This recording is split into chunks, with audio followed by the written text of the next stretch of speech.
Tantangan dakwah Nabi Muhammad SAW. Hari demi hari pemeluk Islam makin bertambah banyak. Hal itu membuat kaum kafir Quraisy semakin dengki.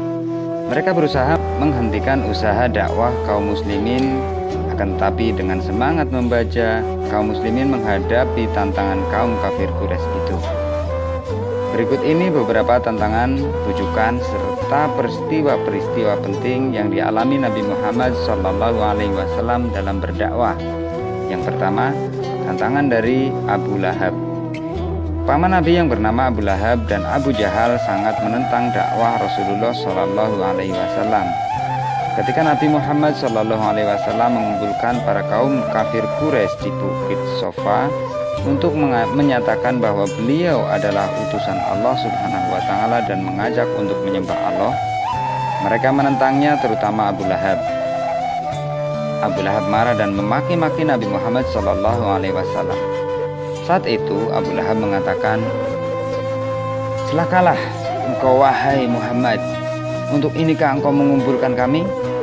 Sebagai balasan terhadap ucapan Abu Lahab itu, Allah menurunkan surat Al-Lahab ayat 1-5. Surat tersebut menggambarkan ancaman hukuman Allah Subhanahu wa Ta'ala terhadap Abu Lahab karena kekejamannya yang selalu menyakiti dan menentang ajaran yang dibawa oleh Nabi Muhammad SAW. Yang kedua adalah ancaman dari golongan penguasa Mekah. Golongan yang paling menentang dakwah Nabi Muhammad SAW adalah para penguasa dan pengusaha Mekah. Mereka tidak ingin kekuasaan dan usaha dagang mereka terganggu oleh dakwah Nabi Muhammad SAW yang menekankan keadilan sosial dan persamaan derajat.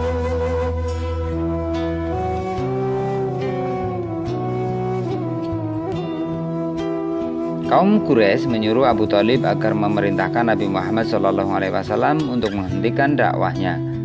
Kaum Quraisy berjanji akan memberikan imbalan kepada Abu Thalib apabila ia tidak menghalangi rencana mereka untuk membunuh Nabi Muhammad SAW.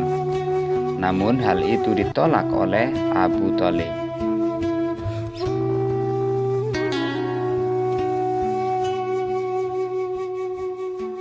Tantangan yang ketiga adalah bujukan Walid bin Mughirah. Umar bin Walid adalah putra Walid bin Mughirah yang gagah dan tampan. Ia hendak membujuk Abu Thalib untuk mengambil anaknya kemudian ditukar dengan Nabi Muhammad SAW untuk mereka bunuh. Kemudian Abu Thalib berkata, "Sungguh jahat pikiran kalian. Kalian serahkan anak kalian untuk saya asuh dan saya serahkan keponakan saya untuk kalian bunuh. Sungguh saya tidak mungkin menerima hal itu." 4. Bujukan Utbah bin Rabi'ah. Kaum kafir Quraisy mengirimkan Utbah bin Rabi'ah untuk menemui Nabi Muhammad SAW secara langsung.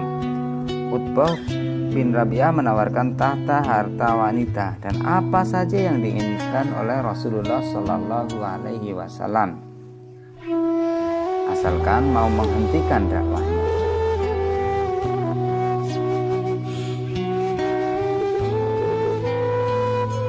Namun, semua bujukan itu ditolak dengan tegas oleh Nabi Muhammad SAW.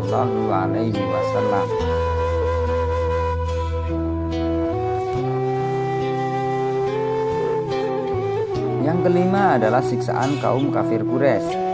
Setelah gagal membujuk Nabi Muhammad SAW untuk menghentikan dakwahnya, kaum kafir Quraisy mulai menggunakan cara-cara kekerasan. Mereka melakukan kekerasan terhadap Nabi Muhammad SAW dan menyiksa para pengikut Nabi Muhammad SAW.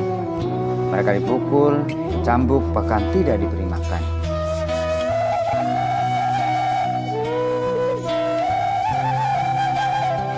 Pemboikotan Bani Hashim. Di tengah meningkatnya kekejaman kaum kafir Quraisy, dua orang yang mendapat julukan singa Arab masuk Islam.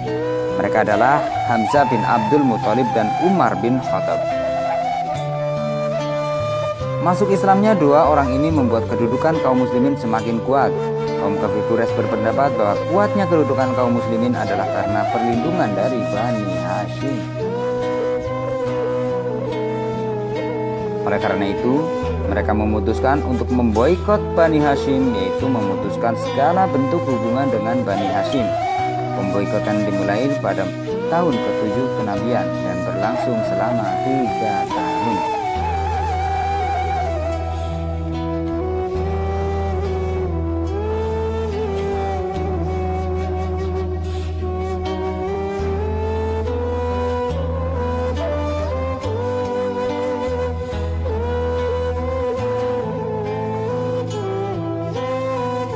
Tantangan dakwah yang nomor 7 adalah tahun kesedihan.